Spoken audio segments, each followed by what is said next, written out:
everyone, Rick and Jason. So Jerry Jones had some really interesting comments after the game, as he always does. He loves the media, Jason Rubin. He loves talking to almost anybody that will stick a microphone or an iPhone or a Nokia in his face just to try and get himself some FaceTime. But if there's one thing that I've learned, we shouldn't bite the hand that feeds us even if we disagree, because he always provides something for the most popular team in the NFL. So in a weird way, it's a double-edged sword, but we can still comment on it. So do we have the pictures? We do. We have Jones kneeling, which is a big one. So again, via the New York Times, is that Ezekiel Elliott with his hair to the right? Definitely not. Is it? With the beard? With the beard and the hair. It's just really, really awesome. So Jerry Jones kneeling, it is. Jerry Jones kneeling pregame, but here's the thing. Come back to us for 1 second. That picture was taken right before the national anthem. The kneeling was done right before the national anthem. It wasn't done during the national anthem, as Colin Kaepernick and many others have tried to inform us that is what he is going to do, and many have followed suit as well. Nonetheless, here's what Jerry Jones had to say. Our players wanted to make a statement about unity, and we wanted to make a statement about equality. They were very much aware that statement, when made or when attempted to be made in and a part of the recognition of our flag, can not only lead to criticism, but also controversy. It was real easy for everybody in our organization to see that the message of unity, the message of equality was getting, if you will, pushed aside or diminished by the controversy. We even had the circumstances that it was being made into a controversy. I mean, how many buzzwords can you possibly take from that fucking statement? Nonetheless, a Trump donor was Jerry Jones, along with, I believe, 9 other owners that we established before we went on. I can go over that list. It doesn't really matter in this context. Nonetheless, thoughts, Jerry Jones, Dallas Cowboys kneeling, not during, but prior to the national anthem. One rule in politics is you can't please everybody, and when you try to, you end up alienating more and pissing everybody off. So if you're going for the 100%, you want everybody on board with you. You're never gonna be able to get it done. It's impossible to have every single person agree with what your stance is. So if you took the, okay, as a team we're gonna kneel during the national anthem, sure.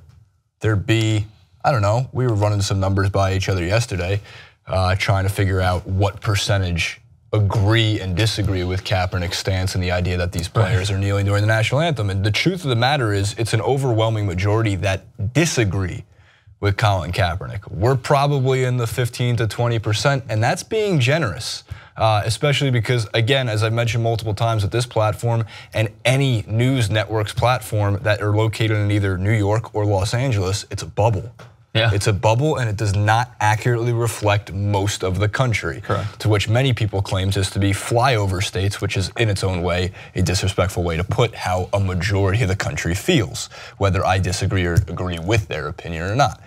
So you can't please anybody. So by doing this, well, for one, for the 1,000th time, and for the 1,000th time since he took a knee in the first place, and he being Colin Kaepernick, everybody has continued to miss the point entirely. If we start with the dartboard, right? And Colin Kaepernick's point is the bullseye. And his point was, I'm not disrespecting the country. I have the utmost respect for the military. I have the utmost respect for the flag. I'm exercising my right, which continues to get buried, to peacefully protest the inequality and mistreatment of black people in our country and police brutality and why we need to fix it, right? That's the bullseye. So immediately after that happened, people started going on the outskirts of that dartboard, because they started throwing darts, missing the bullseye and hitting the outer corners of it, or the outer edge of it. And now we've hit a point where, and while I think it's right that players are peacefully protesting and showing, as you kind of mentioned to me yesterday, you called it, by all taking a knee, they're saying what to Trump? Well, they're throwing up a metaphorical middle finger. Perfect. Pretty much how I see it. However, taking that knee to throw up a metaphorical middle finger to Trump and taking a knee before the national anthem and then standing during the national anthem, we've moved away from a dartboard, and you are literally throwing darts at a wasp nest at this point. And you're hitting the wasp nest spot on, because Lastly, this is simply Trump using the media once again to somehow his advantage. Like, let's be really clear here. Jerry Jones likes Donald Trump. Oh, Anybody who donated $1 million to Donald Trump at any point has not changed their mind since Trump has made these comments. If you think that Jerry Jones is an owner, or Roger Goodell, or Bob Kraft, or John Mara, right? Owner of the New York Giants, owner of the New England Patriots, respectively. If you think that the sons of bitches comment is what made them switch and not anything leading up to it, you gotta get your head out of the sand.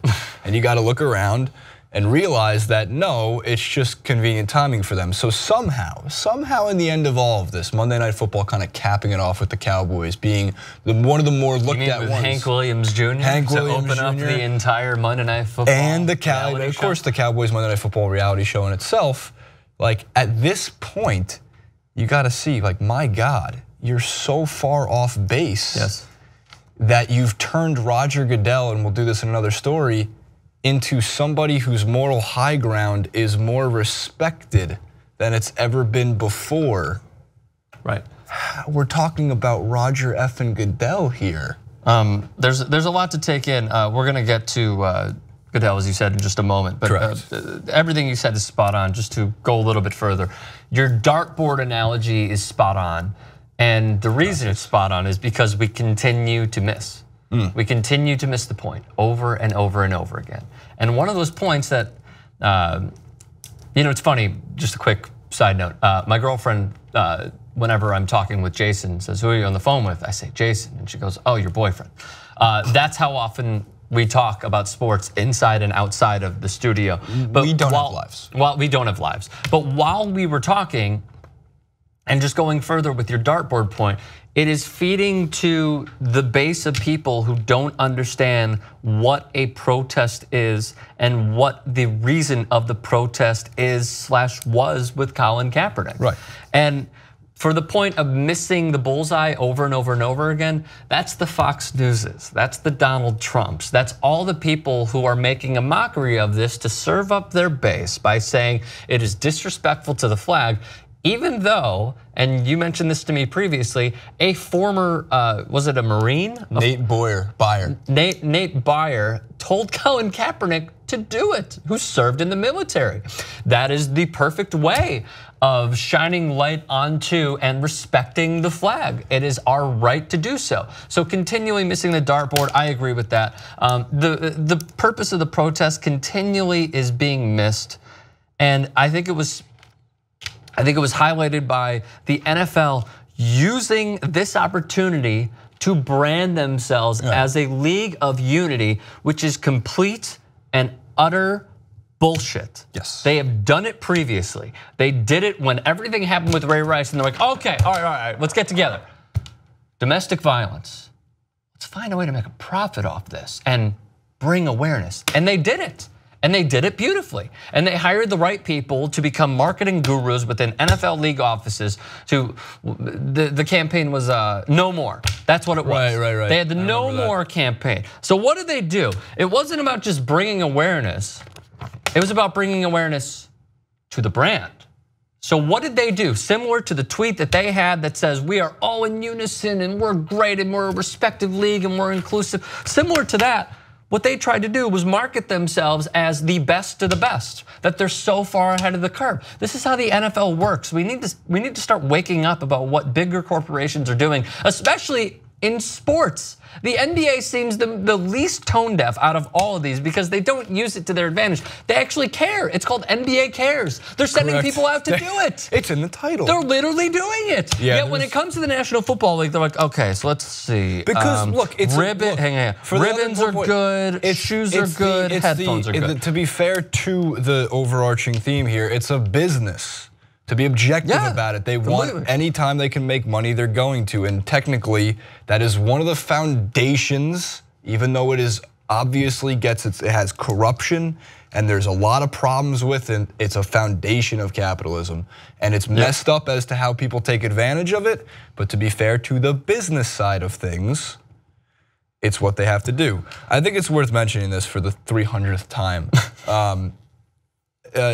just because this is the hypocrisy that drives me nuts. Is the ones who claim a couple things. One, those who boo during the national anthem for people. It's like, that's pretty disrespectful to the national anthem, but like, you guys wouldn't see that if it was right in front of you. And I mean you guys and those who are in support of those who, I mean that to those who don't support a peaceful protest, or at least keep an open mind and go, cool, you do you, I'm gonna do me. Because at the end of the day, that's fine. If you feel like you wanna, if it means so much to you to respect the flag, even though that's not what the protest is about, stand, but don't be the person criticizing those who kneel. Because there is that middle ground, that is fine. The Department of Defense spent $53 million in advertising contract with sports teams over the time studied, the majority of which was legitimate, and according to the report, some $10.4 million in the NFL of that figure was for paid patriotism. Before 2009, athletes, coaches didn't stand on the field during the national anthem. Can you just go over paid patriotism? What paid patriotism is that the Department of Defense gave the NFL millions and millions of dollars, and I want to make sure this is very specific. 6.8 million came directly from you, so that the players, taxpayer dollars, so the players had to stand on the field. Before 2009, that wasn't custom. Nobody did it. It wasn't a thing. Actually, most people remember playing, like even the guy from plays in the Alabama marching band said, no, I remember when I played in the band, there wasn't players in the field. We would play the national anthem with the horn section, the drum line, and no players in the field. Falcons, Giants, Bills, and Patriots received anywhere between $500,000 each and $880,000 each for similar shows of pride. By the way, it doesn't end there. Indiana University, Purdue University, and Wisconsin University also receiving at least $500,000 each, so even at the college level. Shameful. So before 2009, it wasn't even a thing to stand for the national anthem. And then lastly, the biggest hypocrite of them all. And obviously you guys know where I stand politically. I don't think I need to reiterate 1,000 times. If you have a problem with people kneeling during the national anthem, and you had no problem with what the rhetoric of the president is and calling them, again, I think Nick Wright actually put this perfectly. And I'll just quote that really quick. And I get it, Nick Wright's Cavs prediction was one of the most asinine things in the world, but politically speaking, and talking on his forum, he hit a point that I think makes first things first, which I think makes the most amount of sense.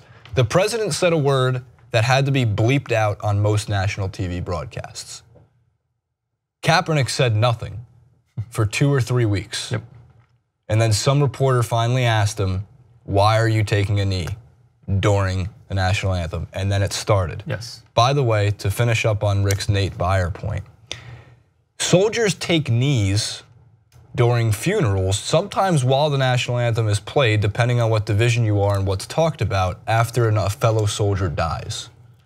So it's just important to note that whatever idea you have of what it means to take a knee for the flag, you should probably look up every single perspective and what it means, because it's all almost useless and complete waste of your time if you're not going to acknowledge the fact that what Kaepernick did had absolutely nothing to do with our military, our flag, or respect for the national anthem. Well put.